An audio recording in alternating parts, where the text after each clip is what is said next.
எங்கும் நிறைந்த அருளை போற்றி, எல்லாம் வல்ல இறைவா போற்றி, நன்றி நினைத்து நன்றி பேசி நன்றி செய்ய நாளும் அருள்வார். இங்கே குழுமியிருக்கும் அத்தனை அன்பு உள்ளங்களுக்கும் மற்றும் இந்த மேடையிலே அமர்ந்திருக்கும் படைப்பாளர்களுக்கும், இன்று விருது பெறக்கூடிய விழா நாயகர்களுக்கும் என்னுடைய வாழ்த்துக்களையும் வணக்கங்களையும் தெரிவித்துக் கொண்டு, ஒரு வாசகனாக ஒரு சில வார்த்தைகளை உங்களோடு பகிர்ந்து கொள்ள நினைத்து பார்க்கின்றேன். அவருடைய 10 கதைகளை நான் படித்து பார்த்தேன். படித்த பொழுது ஒவ்வொரு கதையும் படிக்கும் பொழுது ஒரு சின்ன ஒரு மென்னகையோடு, சின்ன ஒரு புன்னகையோடு ஒவ்வொரு கதையும் கடந்து கொண்டிருந்தது.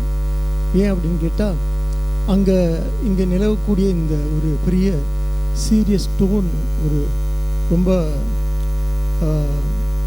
மும்முரமாக, ரொம்ப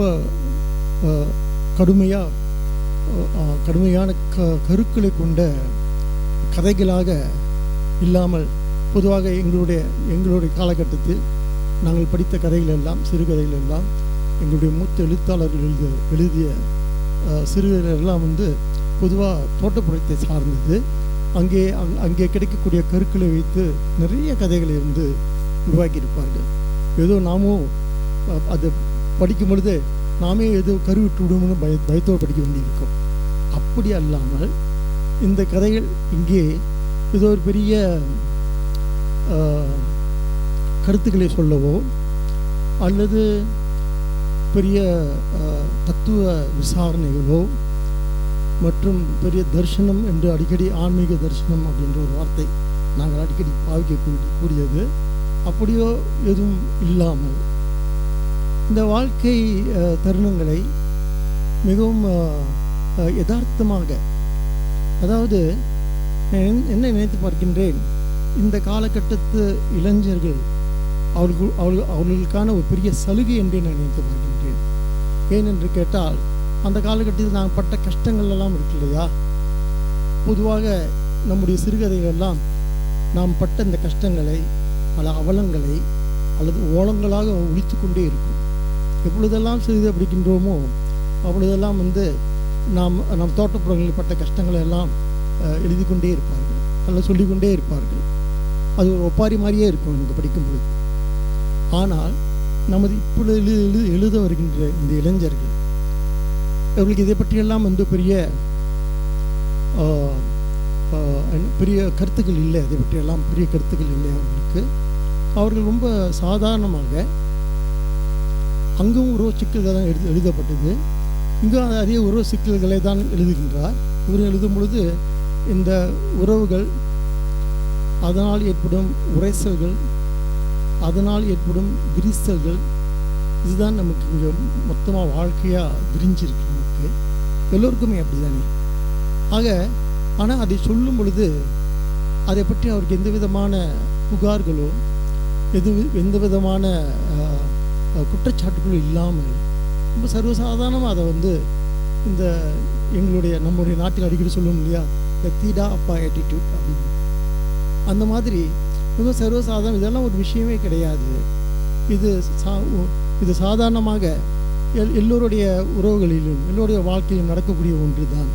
இதை ரொம்ப பெரிதுபடுத்தி பெரிய கருத்துக்களாக உபதேசங்களாக சொல்லாமல் இப்படி தான் இருக்கிறது இயல்பாக சொல்லி, அந்த இயல்புகள் ஒவ்வொரு கதாபாத்திரங்கள் மூலமாக அதை குணாதிசயங்களாக சொல்லும் பொழுது, அந்த குணங்கள் கூட குணக்கேடுகளாக அல்லது கீழ்மைகளாக அல்லது தவறாக சொல்லாமல், ஒரு ஆண் என்றால் இப்படி தான் இருப்பான், சில பெண்கள் இப்படி தான் இருப்பார்கள், அதை பற்றி அவர்களுக்கு எந்த விதமான விமர்சனம் கூட இல்லை, விமர்சனம் கூட வைக்காமல் எப்படி அதை சொல்லி செல்கிறார்னு பார்க்கும்பொழுது எனக்கு அது ஒவ்வொரு கதையும் படிக்கும்பொழுது எனக்கு ஒரு மெல்ல ஒரு புன்னகையோடு ஒவ்வொரு கதையாக, மின்னகையோடு ஒரு கதையாக நான் தாண்டி சென்றிருக்கிறேன்.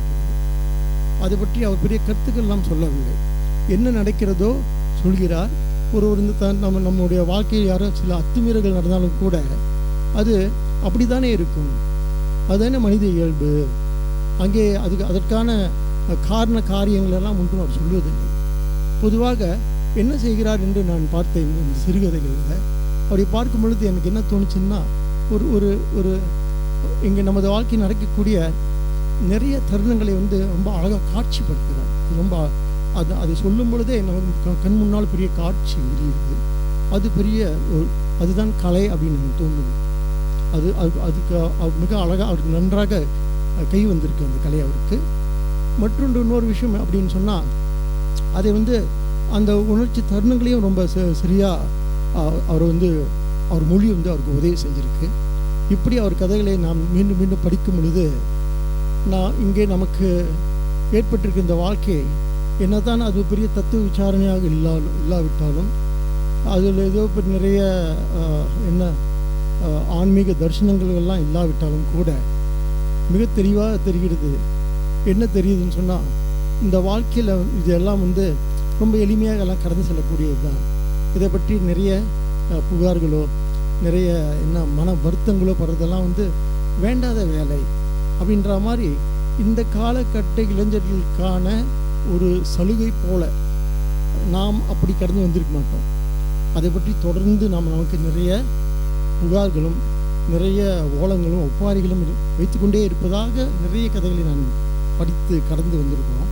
ஆனால் இவருடைய கதைகளை பார்த்தால் அங்கே ஒரு ஆண் பெண்ணை பற்றி சொல்லும்போது கூட அவள் ஏதோ சூழ்ச்சி செய்து விட்டான்னு சொல்லலை, அது அவளுடைய சமயோசித புத்தின்னு சொல்கிறார். இவர் ஒரு ஆண் ஏதாவது தவறு செய்தால் கூட அவன் ஏதோ அவர்களுக்கு வந்து ஏமாற்றி விட்டான்னு சொல்லலை, அது அந்த வாழ்க்கை தருணம் அப்படின்னு சொல்கிறாரு. இப்படி எளிமையான இப்படி ஒரு வாழ்க்கையை கடந்து போகக்கூடியதான் உண்மையான தரிசனம். இப்படி வாழ்க்கையை எடுத்துக்கொள்வது தான் உண்மையான தத்துவ விசாரணை. இப்படி அவர் அறிந்தோ அறியாமலோ இப்படிப்பட்ட விஷயம் இப்படிப்பட்ட தருணங்களை வந்து அவர் வந்து ரொம்ப அழகாக இனேக்ட் பண்ணி அப்படி இமோட் பண்ணுறாரு. அது ரொம்ப பிடிச்சிருந்தது. அவர் தொடர்ந்து நல்ல கதைகள் எழுத வாழ்த்தி வணங்கி விடுபடுகின்றேன். நன்றி, வணக்கம்.